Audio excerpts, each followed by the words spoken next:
હાલ એક દુઃખદ ખબર સામે આવી રહી છે। દેશમાં અવારનવાર કેટલાક બનાવો સામે આવતા હોય છે। હાલમાં જ એક ભયાનક બનાવ સામે આવ્યો છે।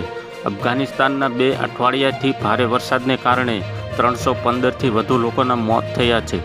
તાલિબાનના અધિકારીઓનું કહેવું છે કે મૃતકોની સંખ્યા હજુ વધી શકે છે।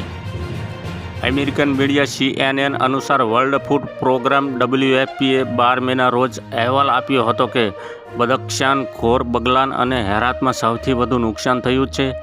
ભારે વરસાદને કારણે 1600 લોકો ઘાયલ થયા છે અને 2000થી વધુ ઘર ધરાશાયી પણ થઈ ગયા છે। WFPએ સોશિયલ મીડિયા પોસ્ટમાં જણાવ્યું હતું કે અચાનક પૂરે અફઘાનિસ્તાનમાં તબાહી મચાવી હતી। સૌથી વધુ મોત બગલાનમાં થયા છે। બગલાનમાં 100થી વધુ લોકો ઘાયલ થયા છે। અધિકારીઓનું કહેવું છે કે બગલાન તરફ જતો રસ્તો ધોવાઈ ગયો છે, જેના કારણે ત્યાં રાહત આપવામાં વિલંબ થઈ રહ્યો છે। લોકોને ત્યાંથી બહાર કાઢવા માટે સેના મોકલવામાં આવી છે। તાલિબાનના સંરક્ષણ મંત્રાલયે 11 મેના રોજ જણાવ્યું હતું કે બગલાનમાં લોકોને બહાર કાઢવા માટે એરફોર્સ તૈનાત કરવામાં આવી છે। તો મળતી માહિતી મુજબ અત્યારે આટલું જ।